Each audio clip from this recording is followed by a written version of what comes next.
Hi, folks. So I feel like taking a break, like a 2 or 3 day break. It wasn't a huge break from the last couple of videos where we talked about the Jupiter-Uranus conjunction that's going to happen tomorrow, and the weekly overview was probably a good idea. And it was a kind of a, those videos kind of describe a kind of a cresting of energy.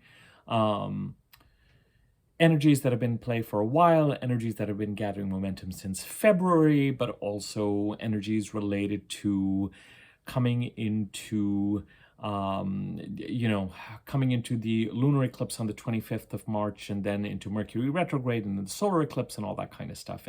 And certainly, as I recommended, and as I mentioned to you, I rarely recommend that you go and take a look at a video, but that Jupiter conjunction Uranus video has some interesting timelines and some stuff in it that might be useful. And we're still, today is Friday, so we've still got a couple of days where the weekly overview remains current and relevant. And the reason why I say that, anyway, I'll explain that in a second. But if you haven't, then I would take a look at that Jupiter-Uranus conjunct video just to see if there's anything there that you connect with, because if there is, it could be interesting to contemplate what this conjunction is about. The fact that the Jupiter-Uranus conjunction is happening tomorrow, doesn't necessarily, it's a conjunction that's been building since May of 2023, since Jupiter entered Taurus and conjuncted the North Node, and I'm not going to repeat that whole video, so you can go back and take a look at that.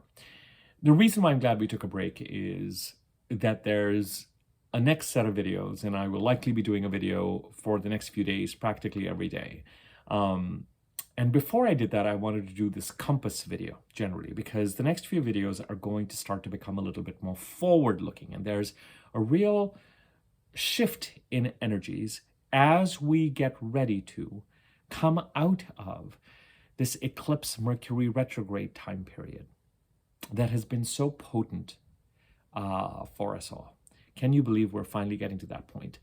But the primary purpose of this video is to say that even though we have to start contending with, for example, the full moon in Scorpio on coming Tuesday, remember that this full moon in Scorpio, while it is happening while Mercury is stationary, and while it is technically square Pluto, all of which has an intensity to it, it's really in conversation with the new moon in Taurus on May the 6th or May the 7th? Why am I asking you? Shouldn't I know this? It's either May the 6th or May the 7th, and I will tell you, and I will do one of my infamous Abhi's checking his details as he's talking to you moments. May the 7th, Pacific time, 8:22 p.m. Pacific time, the new moon in Taurus. The full moon in Scorpio corresponds to, right now, until we have the two full moons in Capricorn in June and July, the full moons are happening before the new moon. So the full moon in Taurus is really setting us up for, full moon in Scorpio, forgive me, on Tuesday, is really setting us up for that new moon in Taurus 2 weeks later. So I wanted to, before we even get to that full moon video, tomorrow I want to talk a little bit about the transits that are going to be made through the sign of Taurus, because in order for a full moon in Scorpio to take place, the sun's got to be in Taurus and the moon's got to be in Scorpio. And the bulk of the planetary energy soon is going to move from, Mars will, by the end of April, move from Pisces to Aries, leaving behind Saturn and Neptune in Pisces, heavy hitters, no doubt, Pluto and Aquarius, heavy hitter, but the personal planet energy is going to become even more compact into, it's been in the personal planet energy, and by that I mean the Sun, Mercury, Venus, Mars, and Mars is starting to get to that point where it's starting to separate from the Sun. Enough that in a sign or two, we're going to have to start factoring it out as we look at the Sun, Mercury, and Venus, and the new moon going hand in hand in that kind of annual trip around your chart, our charts. So till the end of April, the personal planet energy was focused on the Pisces part of the chart with Mars there, and the Aries part of the chart, with Mercury retrograde there, with Venus there, with the Sun there. And today, on the 19th of April, the sun moved into Taurus. And as I said in my weekly video, the one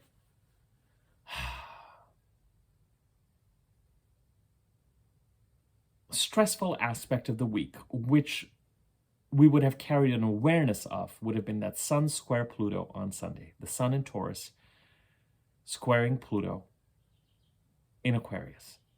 And while the Sun is going to be finished with its square to Pluto on Sunday, the Moon, on its way to becoming full on Tuesday, is going to square Pluto as well, pretty much full. So for all intents and purposes, even though technically by the time we get to the full moon, it's a separating aspect, the fact that with full moons, I look at the aspects that occur as a growing moon is on its way to becoming full, because I really think that it sort of carries that energy. And when the sun is involved, it's a much more internal, as I've said to you before, with the sun, it's the spotlight of awareness. And with the sun, I always give it, again, I don't know that it's going to be Sunday that we're going to be feeling it. I think we've been feeling it. With the sun, I give it 5 days. I give it about 5 degrees. And some would argue that it should be a little bit more, 7, 8, whatever. And they're probably right, 10 for all we care. But I would imagine that certainly over the past, let's see, if it's happening on the 21st, starting April the 16th, if you were to use my 5-degree formula, which is 3 days ago, it wouldn't surprise me that while Venus has been steadying us and been giving us, and again, as I said in my weekly overview video, we may have actually felt Venus's gifts, openings, portals, opportunities late last week. Late show up late in the week of, give me 1 sec, let me help you with this. Late the week of April the 7th, so that even if Venus was completing the aspects that she has been completing this week, conjuncting the North Node, conjuncting a retrograde Mercury, conjuncting Chiron on the 21st. Let's see, what have we got left for this week? We've got, today on the 19th, we've got Sun entering Taurus and a retrograde Mercury conjuncting Venus. Tomorrow on the 20th, we've got Jupiter conjunct Uranus. And on the 21st, we've got Venus conjuncting Chiron. Venus will complete her conjunctions and her primary aspects related to the sign of Aries by Sunday. Now, she continues to remain in Aries till the end of April. Wonderful. Great. And we can feel her start to move into Taurus, which will also be great. And we can feel her getting ready to square Pluto, which will come with its own complications. Now, the theme for this week was these conjunctions in Aries. And if you want more on this, I can feel myself starting to get pulled, because astrology, you can never do a video that's just suspended in time. You're always referring to where we've been, where we are at today, and where we're headed.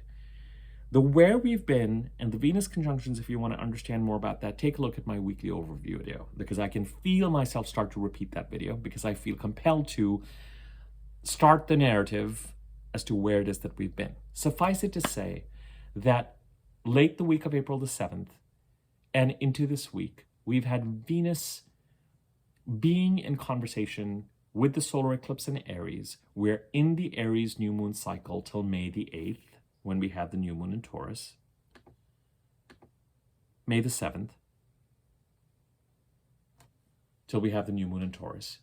And so the Aries energies remain potent and alive, which they will for the entire month of May as well, because we're going to have Mercury there for a bit, and we're certainly going to have Mars there till June the 8th or June the 9th. And wherever Mars is, a lot of our energy goes. So even if Mars is the only planet that has been, only personal planet that's been in Pisces, we've certainly felt a lot of energy and intensity in that part of the chart.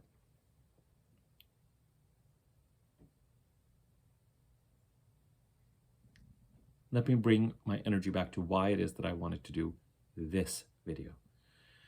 Tomorrow, I want to do a video talking about the various aspects as the personal planets go through Taurus. I think it will be helpful to have that context so that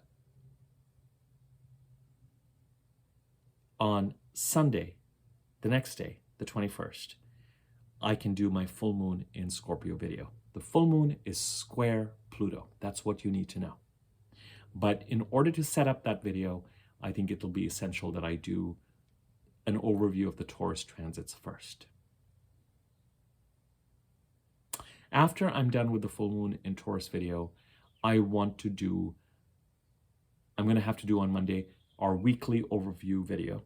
A lot of those themes are going to get mentioned in the next 2 or 3 days, but I still feel like those weekly videos are really starting to anchor our channel, in a certain sense, our YouTube channel. And then on Tuesday or Wednesday, I want to do a video that talks about what is remaining in the sign of Aries, with Mercury going direct and Mars going in there. Certainly, as I've mentioned to you, while starting late the week of April the 7th to this coming Sunday, we've had Venus making these conjunctions. The big news this week that we've been feeling since late last week, remember, it's not the dates when these aspects happen, it's what's leading up to it. We've had Venus showering her blessings in conversation with Mercury retrograde, with Chiron, with the North Node, all players in this eclipse Mercury retrograde vortex that we have found ourselves in. As we've been heading to the later part of this week, with that Sun-Pluto square coming up and becoming exact on Sunday, helped and mitigated by other interesting and opportunity-laden aspects, primarily by Venus and a retrograde Mercury, we are entering a kind of a birth canal. And next week's aspects, as I have mentioned to you in the past couple of videos that I've done, are not nearly as harmonious or not nearly as easy. But you would not expect the idea of going through a birth canal to be that easy. And this is why I wanted to do this video, to basically say the next few videos are going to start to look forward. And as I have been saying to you, we entered the eclipses and the Mercury retrograde period with a sense of confusion,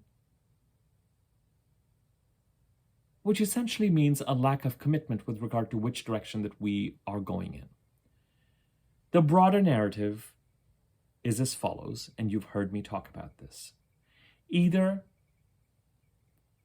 growing since April 19th of 2023, when we had the first solar eclipse in Aries, but really probably felt by July, August of 2023, when we almost had the Venus-Mars conjunction, but we didn't, and Venus went retrograde. There's a particular direction that we have wanted to move towards. And that direction is likely most symbolized in our charts by the Aries portion of our chart, the house occupied by Aries, and the Taurus portion of our chart, that since May has hosted Jupiter, which conjuncted the North Node shortly after entering Taurus, and has been building to this Jupiter-Uranus conjunction in Taurus tomorrow.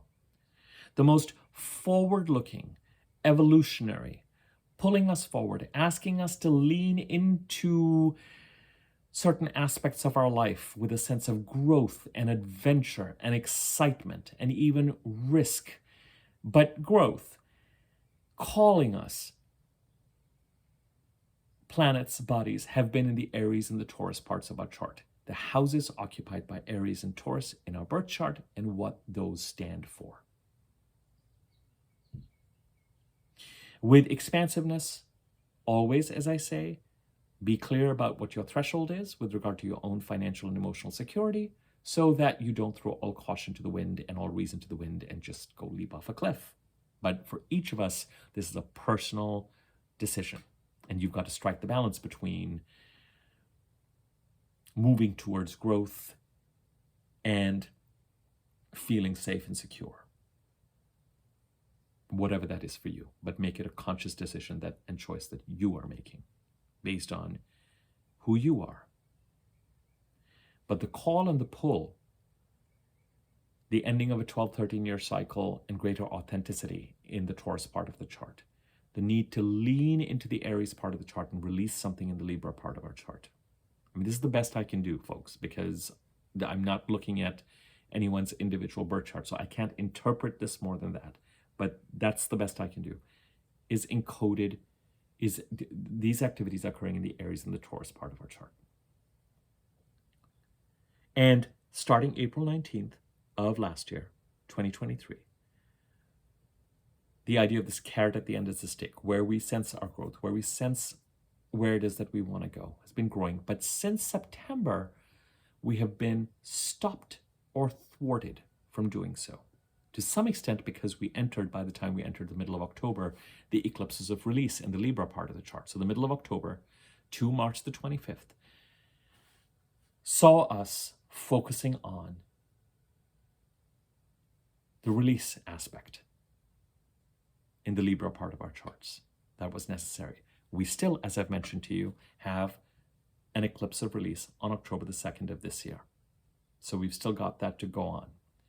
As we entered end of March, middle of March, let's say middle of March, March 17th or so, and into April, February, for a couple of reasons, the conjunctions of the personal planets with Pluto in Aquarius, the conjunction of the Sun, Mercury, and Saturn in Pisces, provided a kind of a portal opening and a closure, particularly as we headed towards the middle of May, of, okay, the reason why we were being blocked and the reason why we couldn't move forward was kind of done by that time. And it was a sense of, okay, now you can think about restarting that process based on everything that you know and everything that you've learned. But there was something about the energies as we headed into the beginning of April that may have made us wonder, is that still what I want? What does it look like? Greater awareness, as I've been telling you, with regard to how it is that we can actually get somewhere now that that initial push or rush is behind us and we have a greater awareness of what it is that needs to be done, what it is that needs to be cleaned up, what our own thresholds of security are, what is guaranteed, what is not guaranteed, etc., how we move forward. So we may have, as we headed towards March the 25th, gotten a sense of closed out what it is that needed to be released since the middle of October in the Libra part of the chart. We may have been given indications by the universe or the spirit or whatever it is with regard to, because the North Node and the South Node work hand in hand. In order for you to know what you need to release in the Libra part of the chart, you also need to know what it is that you move towards in the Aries part of the chart. In order for you to move towards the Aries part of the chart, you need to be given enough signs or signals to know what has become South Nodey, overripe, no longer working in the Libra part of the chart that you're ready to release. So it could be that for some people, as they were headed towards March the 25th, they went, oh, I can see this starting to beckon me again in the Aries part of the chart, and that just gives me some sort of a confirmation with regard to what needs to be released in the Libra part of the chart. But the energy was such by the end of March that we were still in an experimental question mark mode, which can feel quite distressing. How do you move forward when you plan to move forward a certain way, but then other things need to be factored in, and shall I move forward in this way or shall I not? And where am I going? And shall I commit to this? And sometimes it's easier to be blocked and to be thinking and dreaming about where you want to go than actually feeling like, oh, this is now open and I now need to commit to it. And the question becomes, what am I committing to? Then, not only did we enter the eclipses, all this recap is going somewhere, and I know that people who have been watching my videos know a lot of these themes, but just bear with me, bear with me. Then we entered, it's worth it to do this recap now, because it is the 19th, and by the 28th of April, we're going to be done with this vortex birth canal of the eclipses in Mercury retrograde. The 25th of April is when Mercury goes direct. It's going to remain stationary for at least about 48 hours. And I say the 28th, I just want Mercury to start to gather a little bit of speed, because Mercury retrograde, direct, stationary complications and bigger themes related to that, which I will get to in a second, will continue to be felt. And it's after April the 28th. But then by the time we get to April the 28th, we've got the last week of the moon.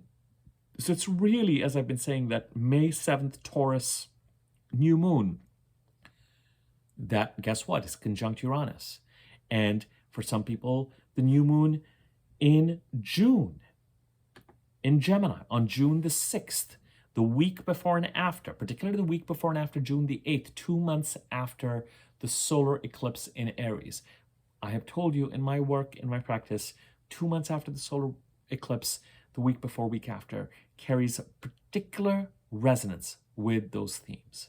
And because the solar eclipse in Aries on April the 8th occurred while Mercury was retrograde, for those of us who have Mercury direct in our birth charts, we may need to wait for the acceleration of a direct Mercury headed towards the May 7th and even more towards the June 6th new moons to experience the momentum of that solar eclipse. We have one more solar eclipse in Aries next year on March the 29th. So keep in mind that for some people, that this acceleration towards the Aries part of the chart supporting the Taurus, Jupiter-Uranus conjunction, for some people, there are things that will happen more immediately. For some people, there is a time release as kind of aspect of this, looking towards the Libra solar eclipse that means more release around October the 2nd and December the 2nd, and then March the 29th of next year.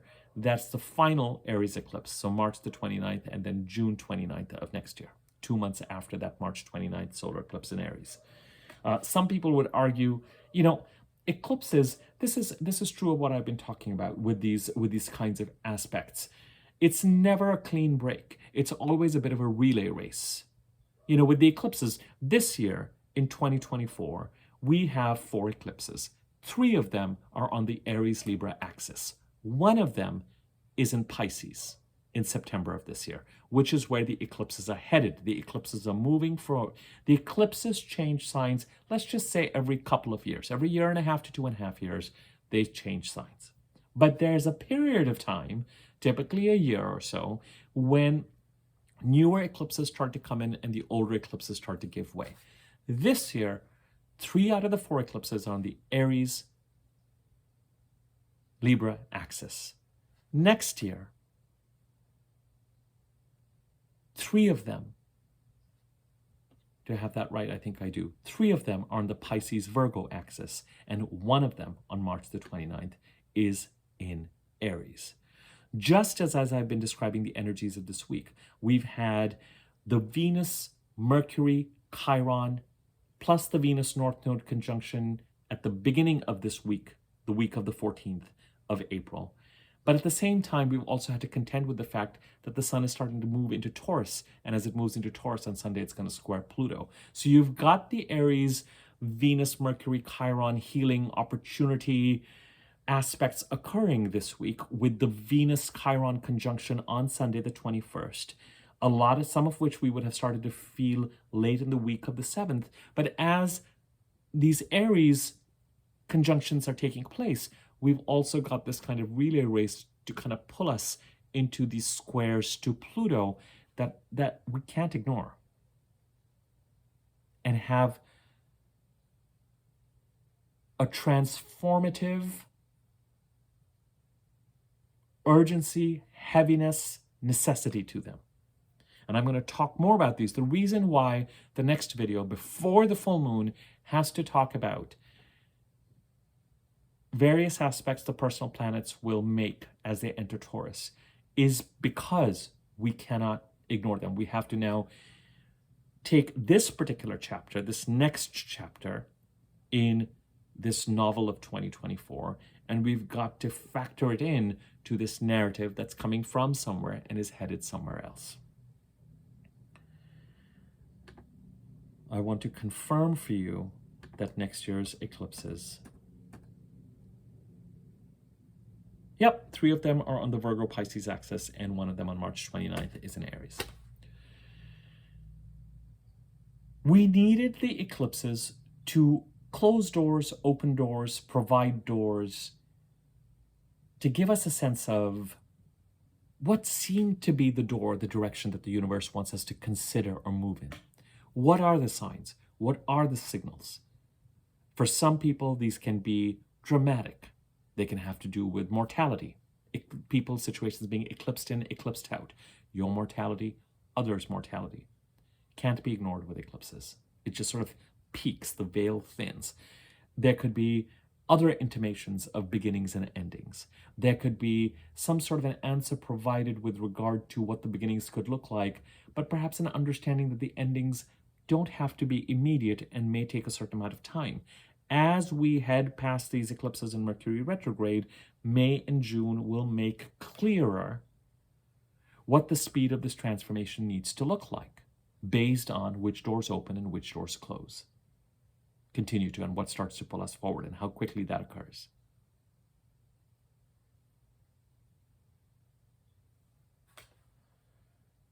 So the eclipses come along to accelerate change. God takes the wheel, starts to move things around, and we start to observe and act. We show up to every opportunity to the best of our ability, and we start to pay attention to what doors we're knocking on. Let me not use kind of violent imagery, however non-violent it might seem to some of us. Knocking on these doors, and which doors, based on our knocking, however insistent and however much we desire those doors, will not open. And where it is that the openings occur. For some people, these will be more subtle, but unmistakable.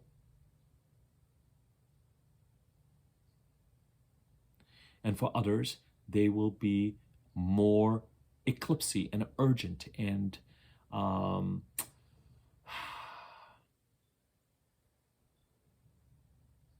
dramatic.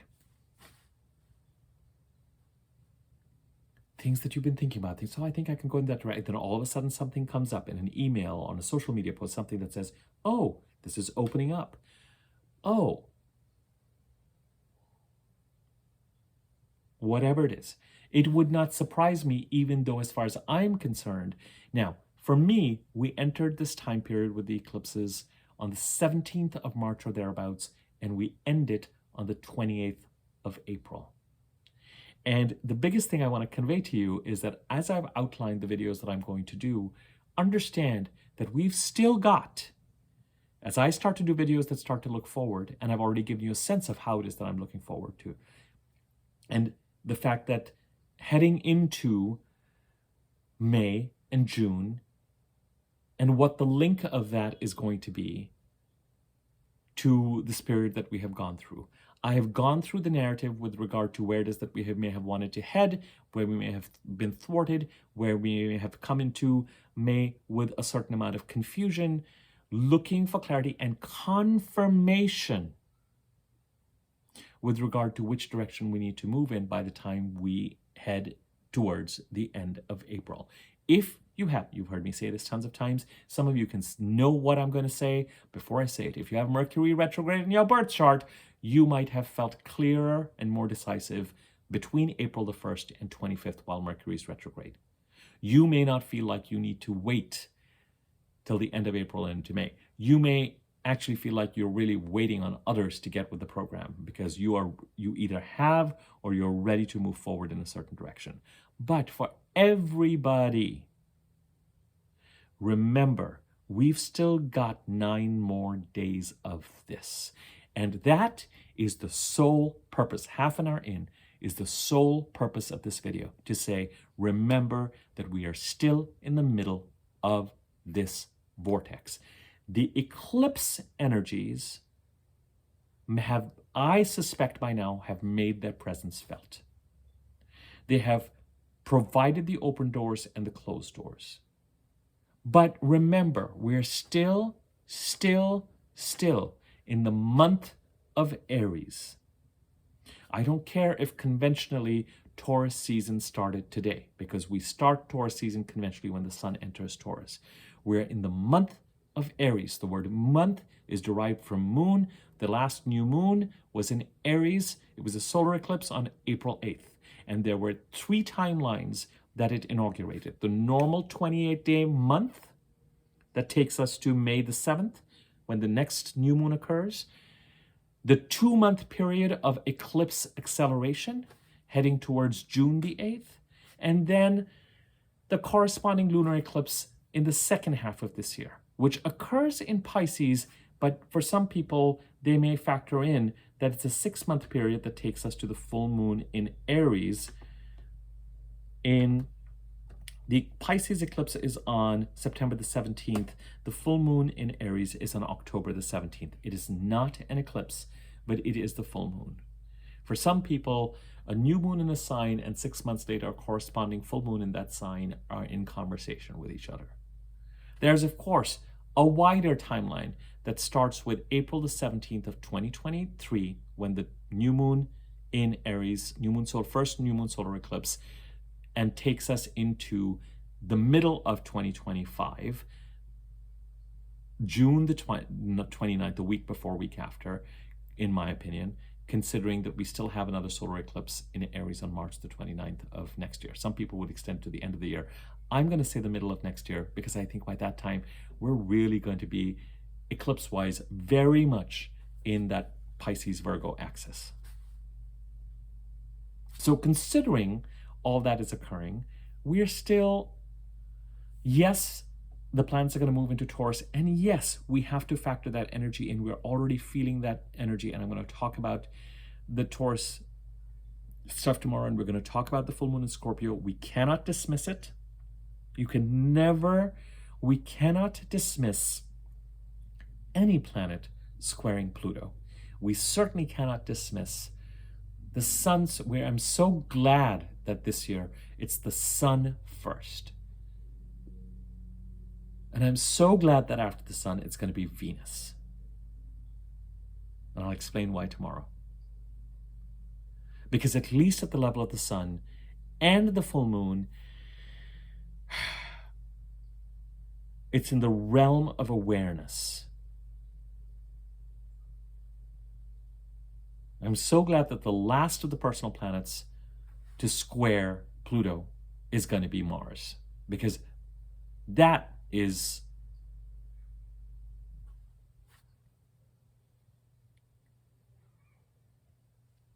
when it comes to Mars and Pluto, that is when crap hits the fan.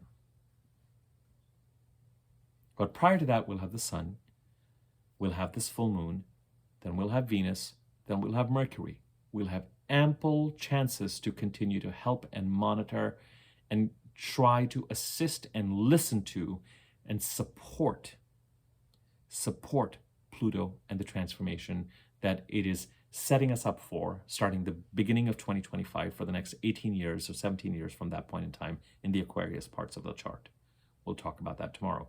Can't ignore it, but we're still waiting. We enter the birth canal right about now to come out of this eclipse Mercury retrograde period, and we'll be out of it in 9 days. The primary purpose of this video is to say that while our attention is now going to shift towards the acceleration and moving forward, keep in mind that we've still got to honor the fact that we have a full moon, we have Mercury going direct, And we have a Mars-Neptune conjunction in Pisces next week. There you have it. That's what the weekly overview is going to be like. And we can't ignore the Mars-Neptune conjunction. There's a primacy to current and old energies as we deal with next week. And they are rough. A full moon is a full moon. It can bring visibility. It can bring offers, as can eclipses. They can be, the quantum leaps and the changes don't have to be negative. They don't have to be mortality related. They could be elevating. Offers that come through around the times of the eclipses can be dramatic shifts. Someone has been doing a certain kind of work and all of a sudden they're doing a different kind of work. I'm a little bit, I wonder if I'll be more inclined to see that with people who have Mercury retrograde in their birth charts than Mercury direct this year, this time around. But an offer could, it's potent, yeah. The eclipse offers for people who have Mercury direct in their birth charts may well gain momentum as we head past the new moon in Taurus on May the 7th and the new moon in Gemini, June the 6th. The May the 7th new moon is conjunct Uranus, and the June new moon is conjunct Venus.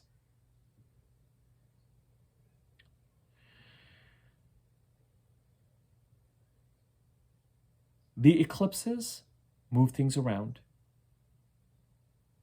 make clear which doors are beckoning us forward. They may or may not lead us to something, but the doors open and certainly starting to pull us through.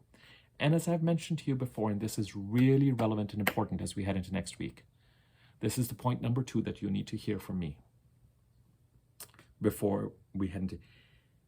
Remember, the purpose of a Mercury retrograde is to make clear to you what was either in your blind spot as you were headed towards this Mercury retrograde, moving forward through January, February, March, based on certain assumptions, which is normal and human. And when we're moving forward, the challenge when Mercury is flying forward and is direct is that those assumptions don't seem like assumptions. We're just moving forward. We don't realize that we're making assumptions. We believe what we're being told. We believe what we're seeing. And then Mercury says, hold up a minute. I need to reverse, headed towards April the 1st, reversing till April the 25th. And during this time period, revealing and making clear to us what is in our blind spot and what we may have intuitively felt to be possible or true, and getting confirmation on some of that. After Mercury goes direct, there's no looking back from what it is that will be revealed to us during Mercury retrograde. Yes, there are Mercury retrograde shenanigans. Travel, train schedules, my story on April the 1st. Even if you think that you're going to outsmart Mercury, Mercury will still have the last laugh. And certainly as you head towards April the 25th, you've got to watch for that. Because it's when Mercury's stationary, either going retrograde or direct, that energy is most potent. Delays, technology breakdowns, you think you're going to leave 2 hours ahead, but it still isn't, all that kind of stuff. Craziness. And that's why I'm leaving till April the 28th for Mercury to go. Another thing, if you know what conversations you were having with people around April the 1st, it wouldn't surprise me in some cases if those conversations came back around by April the 25th or around April the 25th. Now, this is fascinating because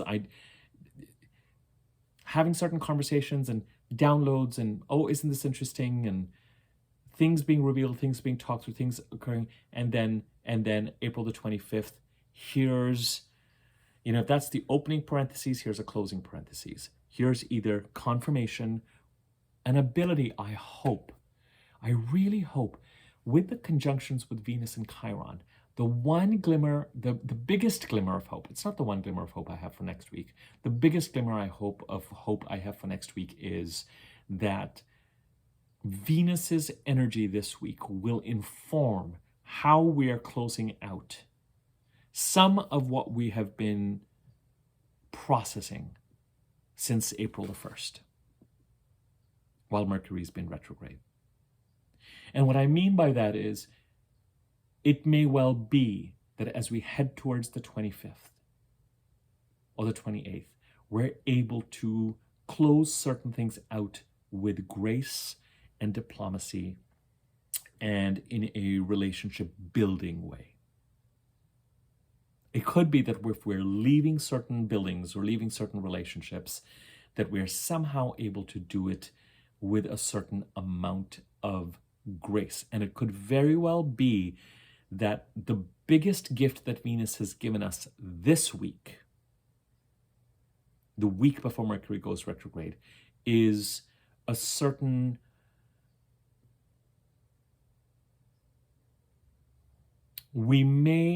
because Mercury is retrograde, we may have been processing with an eye towards peaceful resolution this week that hopefully we can enact and act on next week. And with Venus, and in general with certain things, so much of this energy since March the 25th to April the 28th is, which direction am I going in? And how can I most productively now and clearly? It will not surprise me at all, even though we're not done with the eclipse Mercury retrograde energy till April the 28th. It will not surprise me at all if for a lot of us are entering into this period at the end of March, beginning of April with confusion, has now meant that the eclipses have given us a confirmation with regard to which direction it is that we need to and want to move in. Wouldn't surprise me at all if it's the same damn direction that we've been building for us since April the 19th of last year, and that we kind of had a confirmation on in July, August of last year. Certain details around it might have changed. The timeline around it might have changed. We might be less rash about it. We might be less ants in our pants around it. We might have a sense of clarity. We might have a sense of, I don't know, but this seems to be the door that seems to be pulling me forward in the clearest way. Whether or not whatever the opportunity is that the eclipse are using to pull you forward actually manifests or not. The question is, which of these doors has the greatest energy, the greatest potency, and remains open? So as you head towards the 25th, what comes up that may have come up in conversation around April the 1st? Does it provide a kind of closure, observational? It could be that it's a closing parentheses in such a way, and if you've been in observation mode on something, that you don't close it out for yourself, but you close out the observational aspect. So if something got revealed to you around April the 1st, it could be that there's another conversation that remains revelatory around April the 25th, but you are still not ready to make a commitment with regard to how you're going to move forward, at least to yourself in a definitive way. But you're able to say, got it, thank you very much. You receive the information. You receive what it is that Mercury is giving you that was in your blind spot, or that you intuitively were wondering what's going on, and now it has given you that confirmation. Why did I just say this? Because, especially for people who have Mercury direct in your birth chart, you want to wait for Mercury to start to move forward past April the 28th before making a commitment to anything. And it could be that based on what you know, in certain cases, you committed to start to take certain actions. And when it actually comes down to signatures and contracts, etc., you start to do a certain amount of due diligence, and you start to move forward, and you start to build on what you know at present, and the actual commitment comes later, whether it is an agreement or a disagreement. So we may well have come into this period at the end of March, beginning of April, with a sense of, confusion. I thought I was going this way. Is this really what it is? Is it? Is it the same thing? Is it different? Where is this going? By now, we may have a clear sense of, okay, got to tackle this, got to deal with this. This is the direction.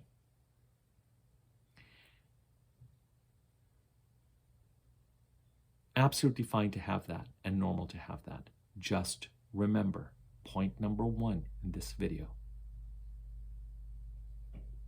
We are not done with the birth canal till about the 28th of April. We are entering the final push, and my weekly overview will make this clear. My last weekly overview made this clear. This video will make it clear. I'm not expecting the next 9 days to be cloudless or totally easy. A full moon implies an escalation of energy. The Mars-Neptune conjunction in Pisces, we're going to have to be on our guard with themes of deception. I mean, out of all the planetary combinations, you know, Mars and Neptune, Saturn and Neptune, you know, these are the, Mars and Neptune are not compatible planets necessarily, unless they have to do with desire and pursuing certain desires. And even then, they better be clearly thought through with a clear line towards spirituality and intent and renunciation and surrender to the divine, or the pursuit of something truly inspired artistically. Or else that desire might be a very heady, addictive, which can be a lot of fun and really but you've got to be clear about what it is. But in certain cases, that Mars-Neptune conjunction speaks to someone trying to pull the wool over your eyes about something. And it could be something that came up around April the 1st that you are picking, and it's here. And again, you may not commit to, you're going to have to, it's going to have to be on an individual case by case. Again, I can't give you an individual guidance in a general reading. You're going to have to determine what that looks like. As we head into next week, we have the Sun-Pluto square, we have a full moon square Pluto, we have Mercury stationary going direct, continuing to give us downloads, and we have a Mars-Neptune conjunction next week. So by the time we are spit out into April the 20th, the Mars-Neptune conjunction is on the 29th. By the time we are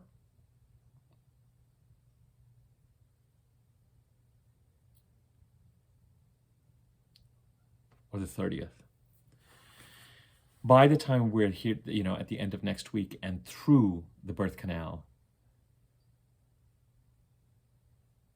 we will be ready to move forward. But the million-dollar question, I don't know whether it's a million-dollar question, but the big question, I expect the one silver lining for next week is that we may decide to close out certain, if we are already clear about which direction we want to move in and what energy we want to take with us, and the fact that the whole purpose of this Mercury retrograde and eclipse is to give us a confirmation of the direction we want to move in, and we've seen things shift around in subtle and unmistakable ways, or not so subtle and unmistakable ways with regard to where it is that we're being pulled forward, then we may already have started to make, especially with this week with these Venus conjunctions. I mean, Venus conjuncting a Mercury retrograde in Chiron and the North Node, and the Mercury retrograde, either, depending on whether you use the true node or not, conjuncting the North Node as it goes direct, or coming darn close to it. And remember, the first conjunction Mercury made when it entered its shadow degrees was with that North Node. And the North Node in Aries is where we're being pulled. It could be that we decide that there's certain energies that we're going to commit to leave behind this week.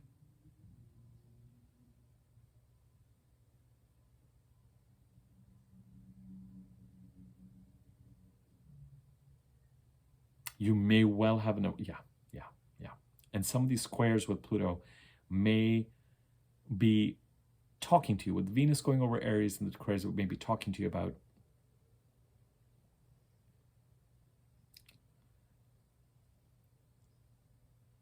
how you need to, what you need to focus on. More on that tomorrow. I don't want to get us distracted. So the next few videos are going to start to talk about the Taurus part of the chart. Taurus energies tomorrow, the full moon Scorpio, weekly overview, which is going to be a repeat of some of the stuff that you've heard today, but in a more focused manner on Monday. And then I want to talk about what is left in Aries. By now we have a sense of which direction we want to move in. But the biggest thing I want to say to you right now, as we enter this relay period between our own desire to want to see the new manifest and for us to start moving in that direction. The biggest thing I want to convey is it's not, the Mercury retrograde eclipse period is not over for another 9 days.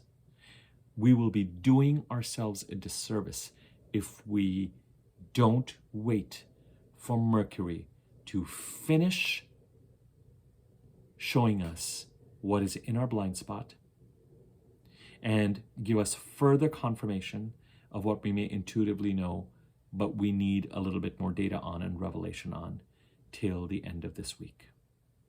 We may see a revisiting of themes and conversations that came up around April the 1st. By the time we get to April the 20th, 29th, by the time we get to next weekend, we can move forward. How can we best use this coming week outside of thinking about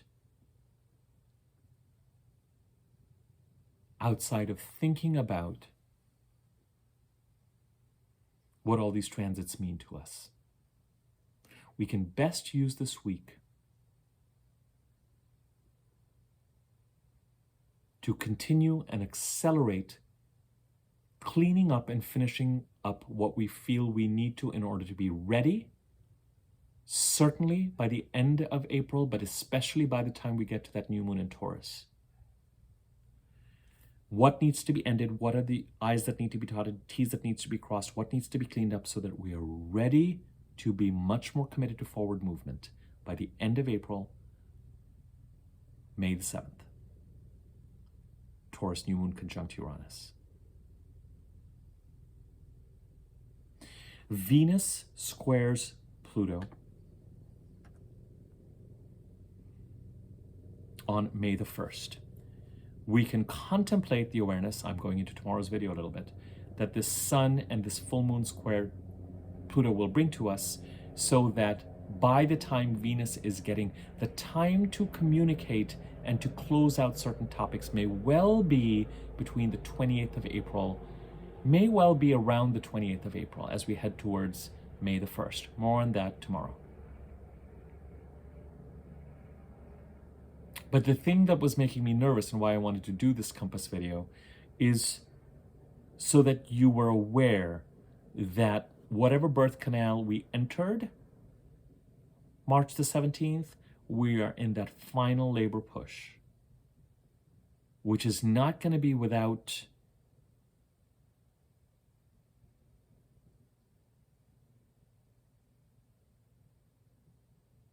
which is eventful.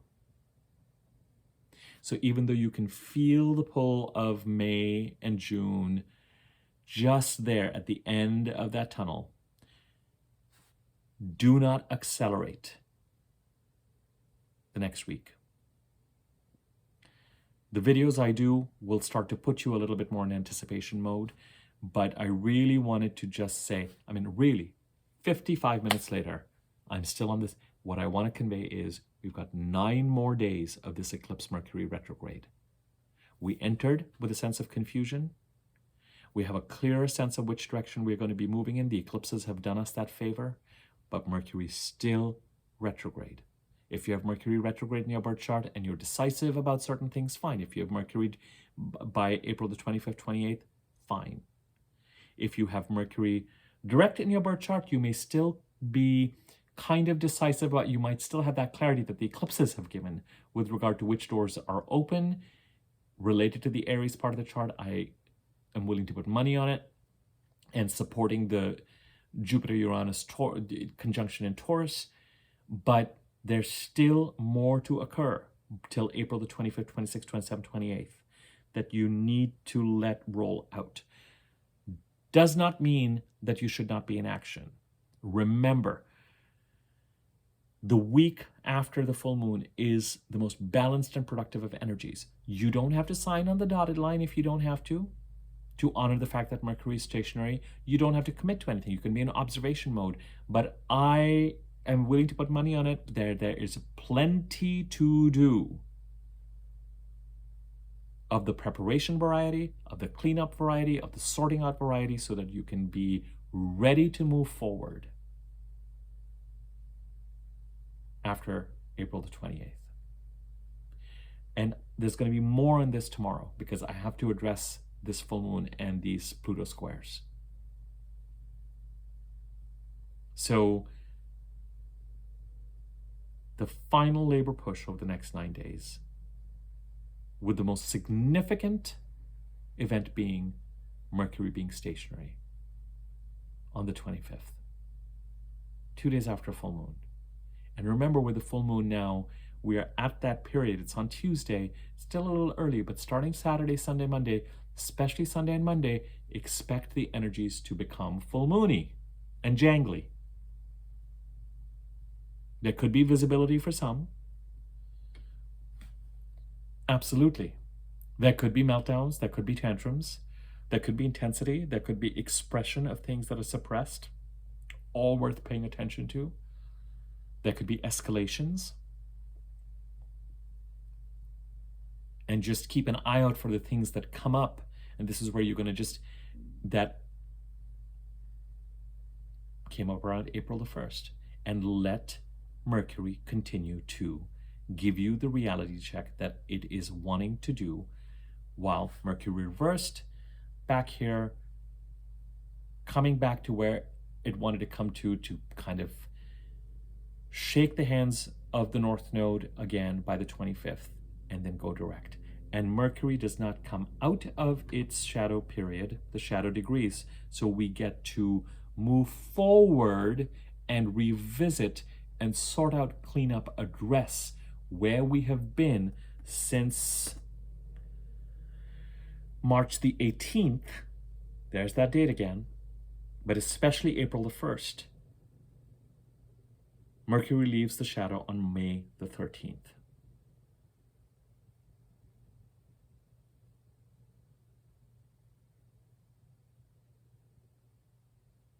Okay, so hang in there. 9 more days.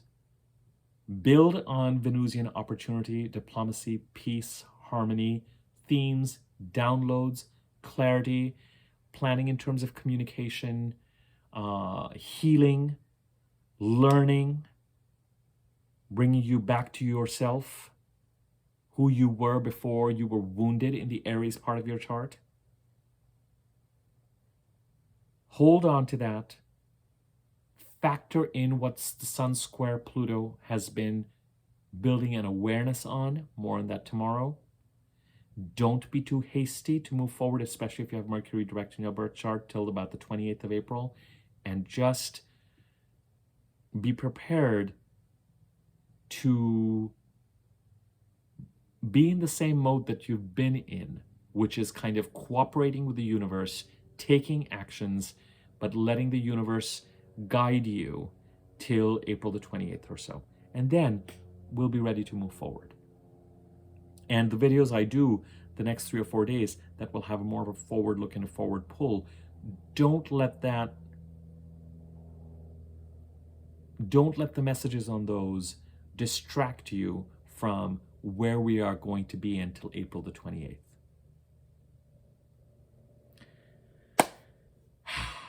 Almost there. Almost there. Such an interesting and exciting time.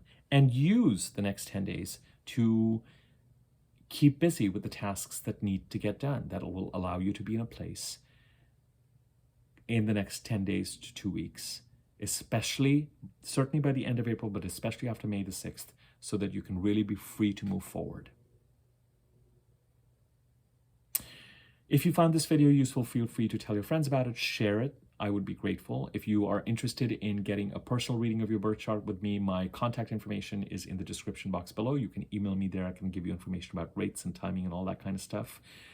If you haven't subscribed to my YouTube channel, feel free to click the subscribe button. And next to the subscribe button is a bell icon. If you hover over it, there's a wiggly bell on top. If you click on that, you'll be notified whenever I do new videos.